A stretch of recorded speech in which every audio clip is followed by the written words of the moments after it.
بسم اللہ الرحمن الرحیم۔ حضرت عائشہ رضی اللہ تعالی عنہ فرماتی ہیں، ہم حج کے ارادے سے نکلے، جب ہم مقام صرف میں پہنچے تو میں حائضہ ہوگی اور اس رنج میں رونے لگی کہ رسول اللہ صلی اللہ علیہ وسلم تشریف لائے۔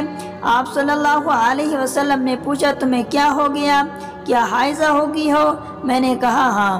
آپ صلی اللہ علیہ وسلم نے فرمایا کہ یہ ایک ایسی چیز ہے جس کو اللہ تعالیٰ نے آدم کی بیٹیوں کے لیے لکھ دیا ہے، اس لیے تم بھی حج کے افعال پورے کر لو، البتہ بیت اللہ کا طواف نہ کرنا۔ عائشہ رضی اللہ تعالی عنہا نے فرمایا کہ رسول اللہ صلی اللہ علیہ وسلم نے اپنی بیویوں کی طرف سے گائے کی قربانی کی، صرف ایک مقام مکہ سے 6-7 میل کے فاصلے پر ہے۔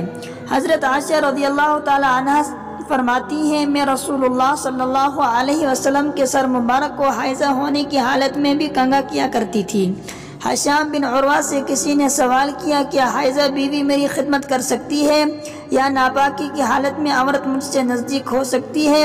عروہ نے فرمایا، میرے نزدیک تو اس میں کوئی حرج نہیں ہے، اس طرح کی عورتیں میری بھی خدمت کرتی ہیں اور اس میں کسی کے لیے بھی کوئی حرج نہیں، اس لیے کہ مجھے عائشہ رضی اللہ تعالی عنہا نے خبر دی کہ وہ رسول اللہ صلی اللہ علیہ وسلم کو حائضہ ہونے کی حالت میں کنگھا کیا کرتی تھی اور رسول اللہ صلی اللہ علیہ وسلم اس وقت مسجد میں معتکف ہوتے۔